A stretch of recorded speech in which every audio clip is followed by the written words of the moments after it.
Hello friends, मेरे story channel में आप सबका स्वागत है। आज की हमारी कहानी है सही समय पर सही निर्णय। तुम्हारी शादी को 4 साल होने को आए हैं, अब तो एक बच्चा कर लो, टीना की माँ ने कहा। टीना ने मुंह बनाते हुए कहा, ओह मम्मी, आप फिर शुरू हो गई ना। 4 साल शादी को हो गए तो क्या हुआ, अगर अभी तक शादी नहीं की होती तो क्या तब भी यही कहती? नहीं ना, वैसे भी अभी बिल्कुल टाइम नहीं है मेरे पास।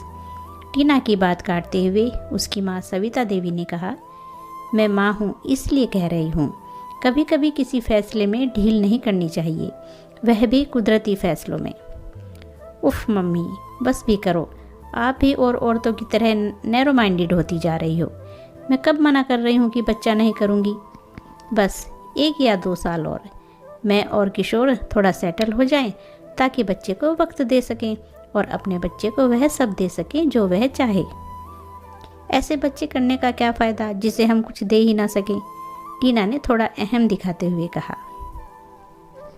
यह सब सुनकर उसकी माँ ने बहस करना सही नहीं समझा और चुप हो गई। 5 साल बाद अपने मेडिकल रिपोर्ट लिए टीना अपनी बारी का इंतज़ार करते करते अपनी माँ की बातें सोचने लगी और उसकी आंखें छलक आई।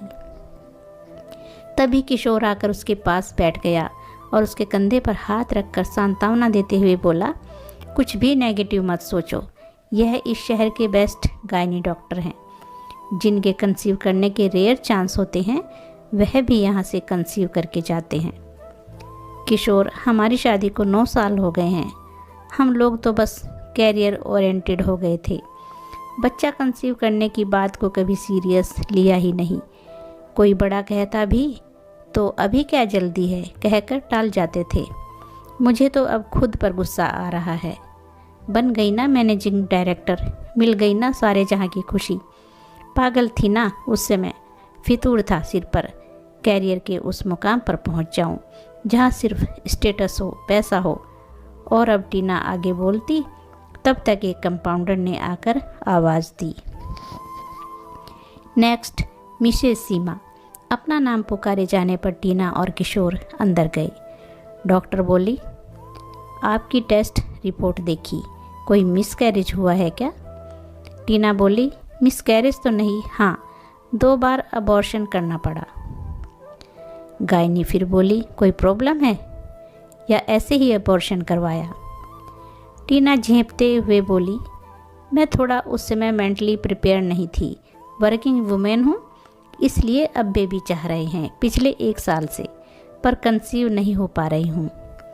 सब समझकर मेडिकल रिपोर्ट बंद करके गायनी बोली, अब 9 साल बाद बच्चा करने की याद आई। पहली गलती तो आप लोगों ने की, दूसरी सबसे बड़ी गलती अबॉर्शन करके की, वह भी 2 बार करके। इसी कारण अब बच्चा नहीं ठहर रहा है। मैं अपनी तरफ से पूरी कोशिश करूँगी कि आप माँ बने। आप यह टैबलेट और डाइट प्लान फॉलो कीजिए और सबसे बड़ी बात, मनोबल मत गिरने दीजिए, तनाव मत पालिए। किशोर और टीना घर आ गए। करीब महीने भर बाद टीना ने गुड न्यूज़ दिया और वह बहुत खुश थी। डॉक्टर को दिखाया तो डॉक्टर ने हिदायत दी और ध्यान रखने को कहा, लेकिन होने को कुछ और ही मंजूर था। टीना नहाते वक्त बाथरूम में पैर फिसलने से गिर गई और उसका मिसकैरेज हो गया। टीना यह सब बर्दाश्त नहीं कर पा रही थी। उसके साथ रहने के लिए उसकी मम्मी घर आई और बेटी को संभालते हुए बोली, ईश्वर ने चाहा तो तुम फिर माँ बनोगी, तुम्हारे घर भी किलकारियाँ गूंजेगी। सविता देवी अपनी बेटी की देखभाल एक छोटी बच्ची की तरह कर रही थी, खाने पीने का पूरा ख्याल रखती, साथ साथ उसे मोटिवेट करती, पार्क ले जाती। किशोर भी उसे कंपनी के काम नहीं सौंपता था। धीरे धीरे टीना पहले से अब अच्छी महसूस करने लगी थी। माँ के प्यार, दुलार, केयर से टीना पूरी तरह से स्वस्थ हो गई थी। 5 महीने बाद टीना फिर गर्भवती हुई। टीना अब अपना पूरा ध्यान रखती। इस बार वह कोई रिस्क नहीं लेना चाहती थी। वह बच्चे से जुड़ाव महसूस करने लगी थी। सविता जी अपनी बेटी का पूरा ध्यान रख रही थी। टीना अपनी माँ से वही प्यार और दुलार पा रही थी जैसा बचपन में पा रही थी। सोचने लगी कि संतान कितनी भी बड़ी क्यों ना हो जाए, पर एक माँ के लिए बच्चे ही रहते हैं और अपने मन में सोच रही थी कि वह भी अपने बच्चे का ऐसे ही ख्याल रखेगी। डॉक्टर की सलाह और माँ की देखरेख से 7वां महीना शुरू हो गया। एक दिन अचानक टीना ज़ोर ज़ोर से चिल्लाने लगी और उसे आनन फानन में अस्पताल में भर्ती कराया गया।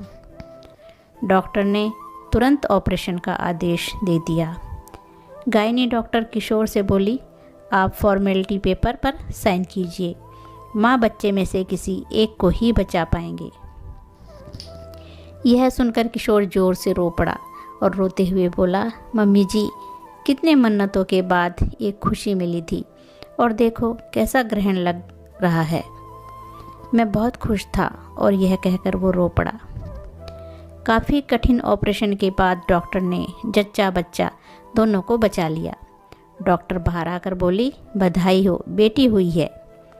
बच्ची प्रीमेच्योर है, इसलिए इसके समुचित विकास के लिए यह बच्ची कुछ दिन यहीं रहेगी। खतरे से माँ बेटी दोनों बाहर हैं। टीना आज अपने बच्चे को हाथ में लेकर बहुत खुश थी। आज उसके पैर जमीन पर नहीं पड़ रहे थे। आज एक माँ का इंतज़ार पूरा हुआ था। टीना मन ही मन माँ, डॉक्टर और ईश्वर को धन्यवाद दे रही थी। कितने दिनों के बाद, कितनी मुश्किलों का सामना करने के बाद घर में खुशियाँ आई थी। तो दोस्तों, ये थी आज की कहानी। सही समय पर सही निर्णय लेना ही ठीक रहता है। ये कहानी कैसी लगी? अच्छी लगी है तो लाइक और शेयर ज़रूर कीजिए।